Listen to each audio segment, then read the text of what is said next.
Today we're going to be doing a right triangle review, and much of what we're going to talk about today will be a review of what you learned in geometry, but there will be a small part of this that will be new material. So first, let's talk about some things you already know. We know that the sum of the angles of the triangle are going to all add up to 180 degrees. And then we also know if two angles are complementary, that means that the sum of those angles is 90 degrees. And we can see this depicted right here in this figure below. We see that we have an overall right angle, and we see that these two angles add together to equal 90. Now, we will see many Greek letters used when we're talking about trigonometry and when we're talking about these right triangles. And so I just wanted you all to know that this Greek letter is alpha, this B is beta, and we'll see even later on in the lesson today, this symbol right here that looks like a zero with a horizontal line through it, that's called theta. And we'll use that quite a bit as we go throughout this chapter. Now, if two angles are going to be supplementary, then we know that their sum is 180 degrees. And we see a picture depicted here with our angle alpha and beta that add together for a straight line or to be a 180-degree angle. So now I want you to take a moment to work on these three problems right here. You can pause the video, work on them, and then start it back to get the answers. For the first one, we know that the complement of 50 is 40, and then the supplement of 110 is 70. And then for this last one, you may have been able to use just your general number sense to figure out the values of these two angles, but as things become more complicated, you may want to get in the habit of trying to write an algebraic equation. And I just represented the first angle as 2x and the second angle as x, and then to solve for those. So one's 60 degrees and one is 120. So now I want to move on and talk about Pythagorean theorem. And you probably remember that Pythagorean theorem is a squared plus b squared equals c squared.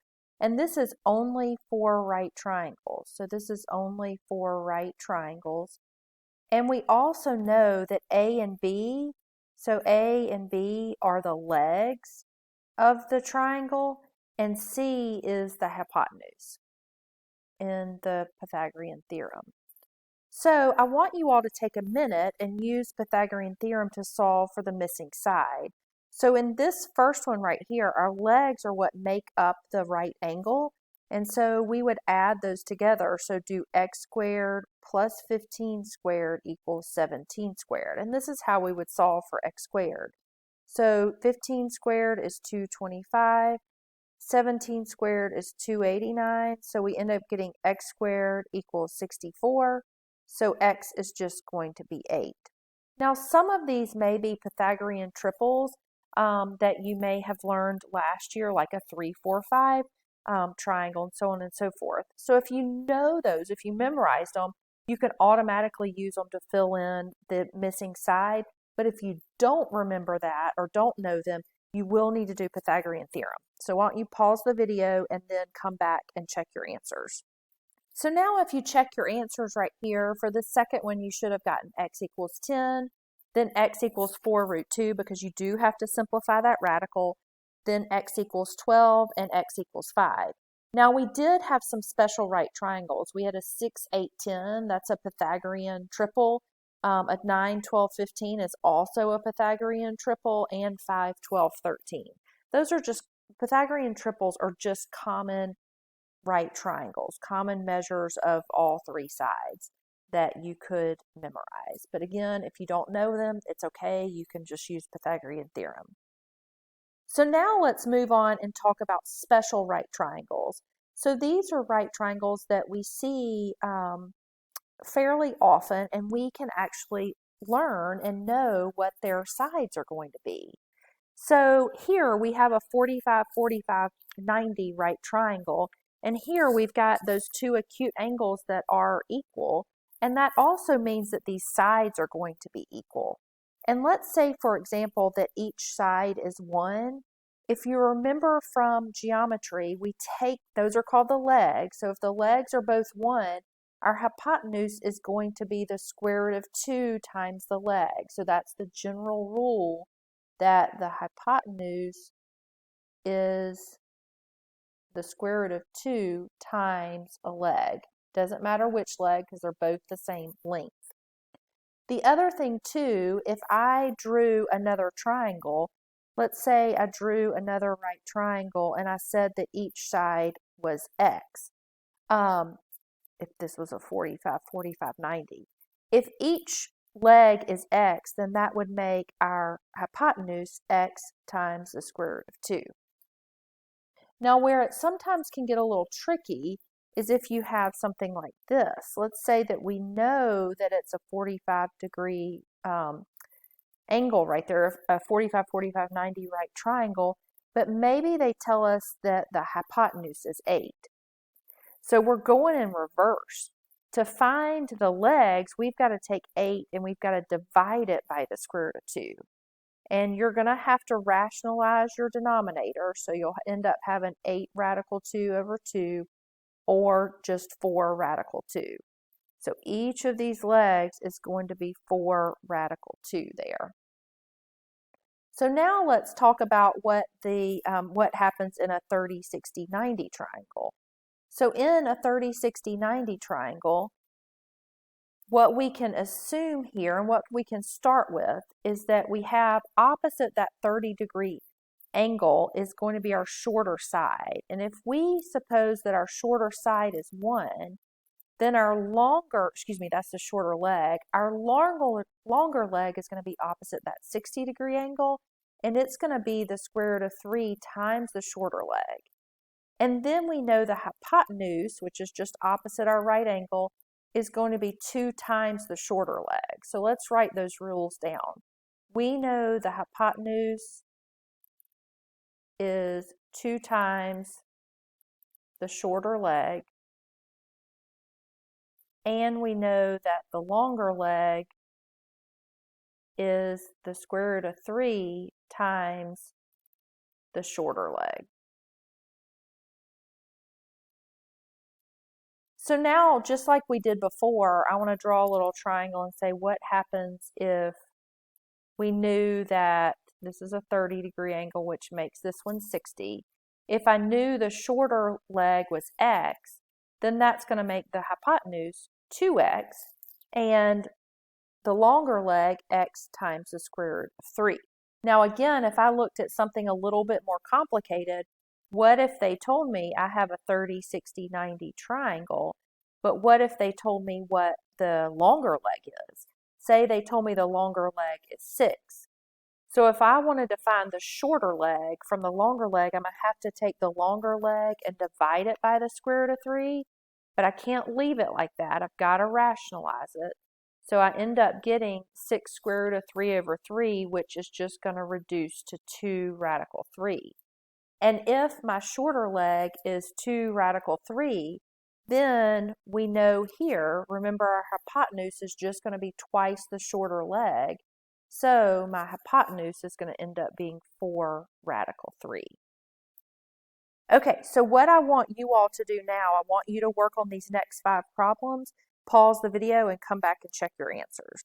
So I'll give you a moment to look at the answers here for these 5 problems. And I realized all of these were 45, 45, 90 triangles, so I'll have to get some more work, some more practice for you with 30, 60, 90 triangles as well.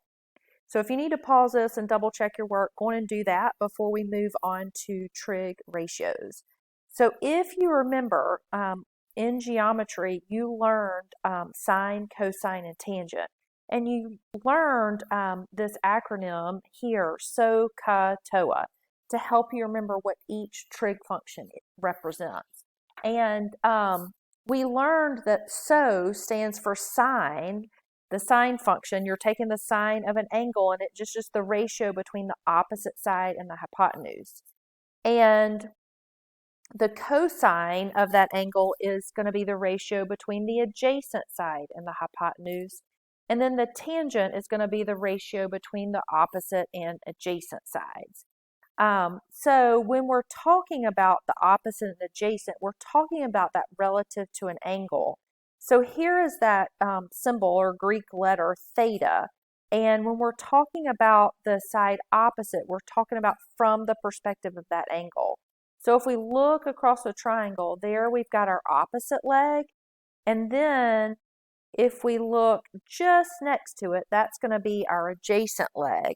And our hypotenuse is always going to be referred to as the hypotenuse. It's never going to be considered adjacent. It's always going to be considered the hypotenuse.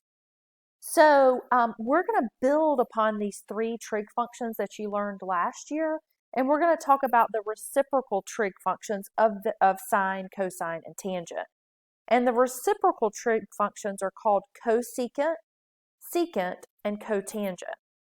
And the cosecant is the reciprocal of the sine.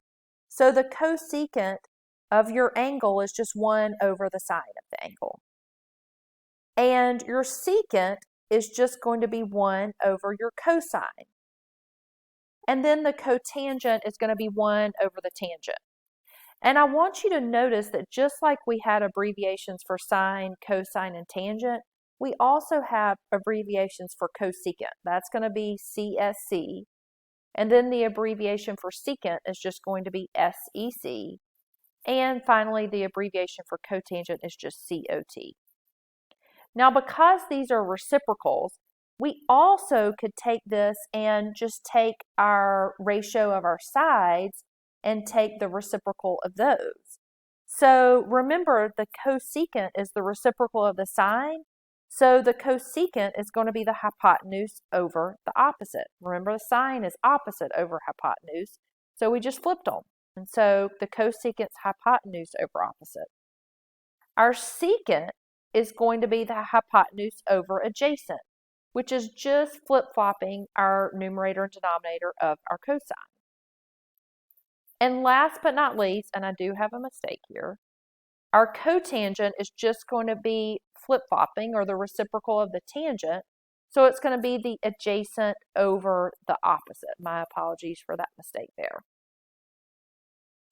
Okay, so we can use these relationships to find the exact value of right triangles. So we're going to use what we know to find all 6 of these trig functions using this angle theta. So let's go through first and let's talk about the sine. If we're talking about the sine of theta, it's going to be the opposite over the hypotenuse. And if we look at theta, the opposite side is 2 and the hypotenuse is 4, which is going to reduce to 1/2. Now if I go and look at the cosine of theta is going to be the adjacent over the hypotenuse. Well, if I look at this figure, I know what the hypotenuse is, but I don't know what the adjacent side is. So why don't you do Pythagorean theorem and then come back and check your work here. So you should have found that the adjacent side was 2 radical 3. And so our cosine, once we reduce it, is just going to be the square root of 3 over 2. And last but not least, when we find our tangent of theta is just going to be the opposite over the adjacent, which here is going to be 2 over 2 radical 3. And we've got to rationalize that. So we end up getting ultimately the square root of 3 over 3 for our tangent once we reduce our fraction. Now I want to do all the reciprocal identities, and the reciprocal of the sine is the cosecant, and it's going to be the hypotenuse over the opposite, which is going to be 4 over 2, or just 2. Now the reciprocal of the cosine is going to be the secant, and the secant is going to be our hypotenuse over our adjacent, which is going to be 4 over 2 radical 3, and we will need to rationalize that before we give our final answer. So we end up getting 2 radical 3 over 3 for our secant of theta. And finally, when we do the reciprocal of the tangent, it's going to be the cotangent of theta, which is adjacent over opposite, which is just going to be our 2 radical 3 over 2, which just reduces to radical 3. So here we've got these special right triangles, and then we've got a chart that I want you to fill out to find the sine, cosine, tangent, and the other reciprocal trig functions of these different angles, the 30-degree angle, the 60-degree angle, and the 45-degree angle. So you go and work on this, pause the video, and come back to check your work. So hopefully here you can check your answers as we finish the video.